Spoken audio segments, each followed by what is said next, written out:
नमस्कार दोस्तों। कक्षा 10 साइंस के दूसरे अध्याय के प्रश्नों की बातचीत चल रही थी। देखिए प्रश्न संख्या 5, स्तंभ ए से स्तंभ बी को सुमेलित कीजिए। देखिए स्तंभ ए है, इधर स्तंभ बी है। परबल अम्ल, तो परबल अम्ल कौन सा है? तो परबल अम्ल है H2SO4। परबल अम्ल कौन सा है? H2SO4 है। दुर्बल अम्ल कौन सा है? दूसरा प्रश्न कहता है दुर्बल अम्ल, तो दुर्बल अम्ल होता है CH3COOH। दुर्बल अम्ल कौन सा है?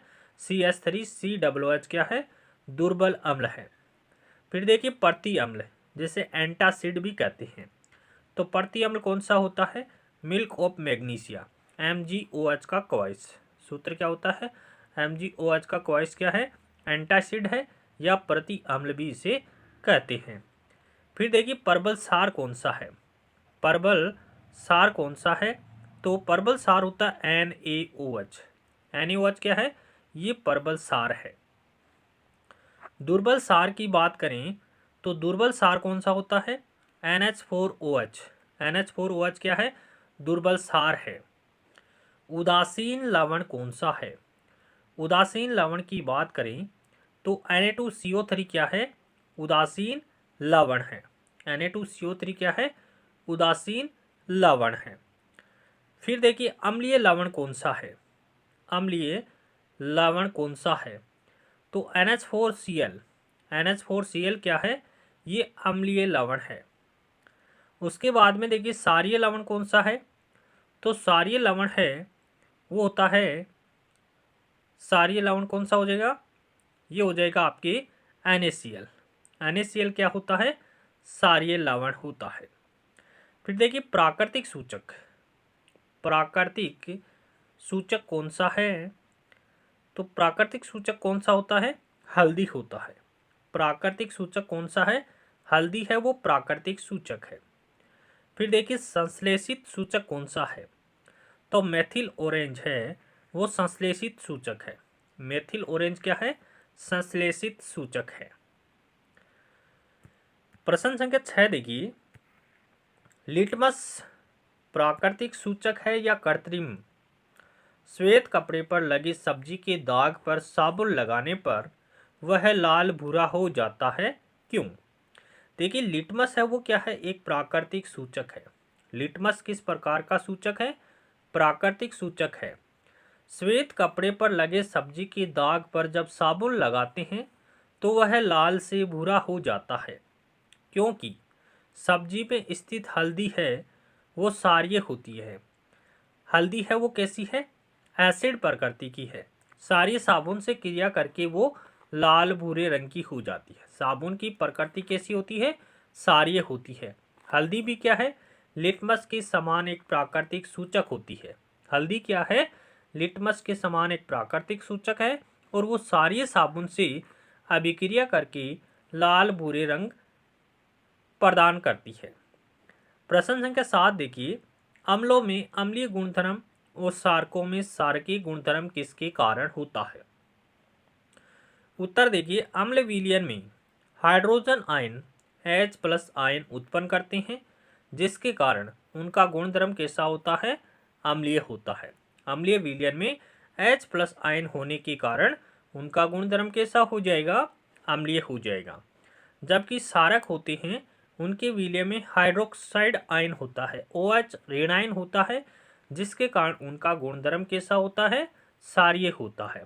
H+ आयन के कारण गुणधर्म अम्लीय हो जाएगा, और OH ऋणायन के कारण गुणधर्म कैसा हो जाएगा? क्षारकीय हो जाएगा। प्रश्न संख्या 8 की बात करें,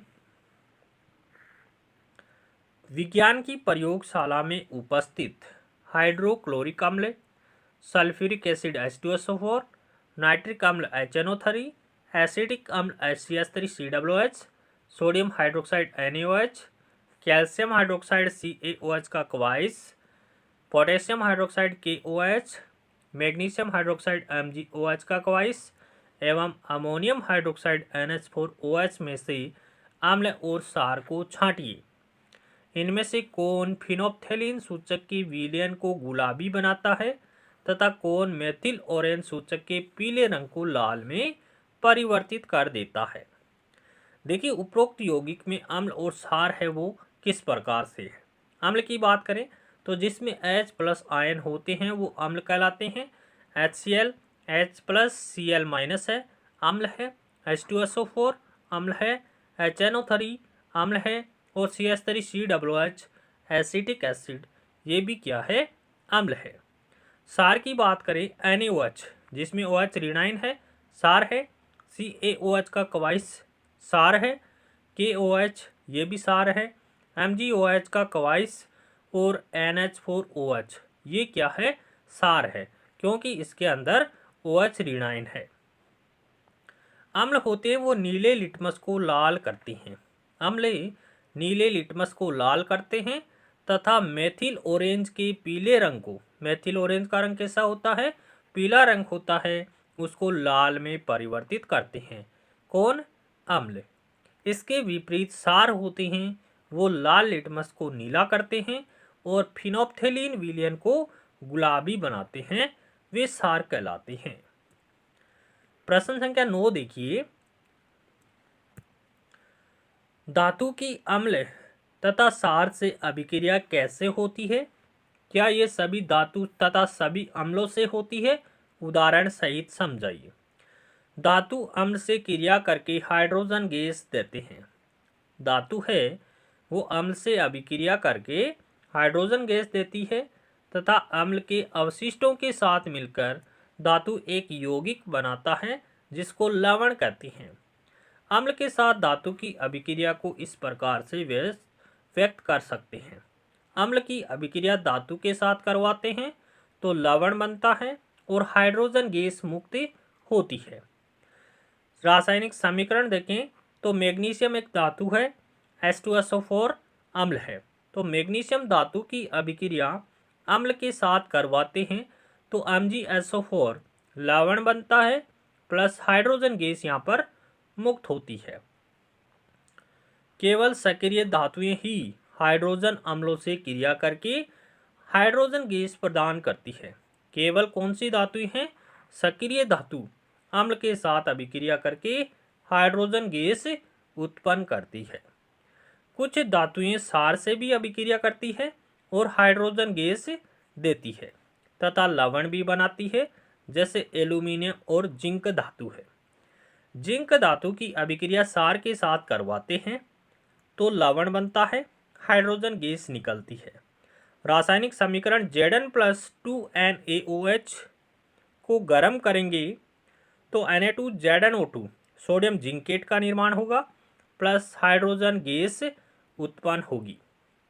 किंतु ऐसी अभिक्रियाएं सभी धातुओं के साथ संभव नहीं है, क्योंकि सभी धातुएं क्षार से अभिक्रिया नहीं करती है और लवण का निर्माण नहीं करती है, हाइड्रोजन गैस उत्पन्न नहीं करती है।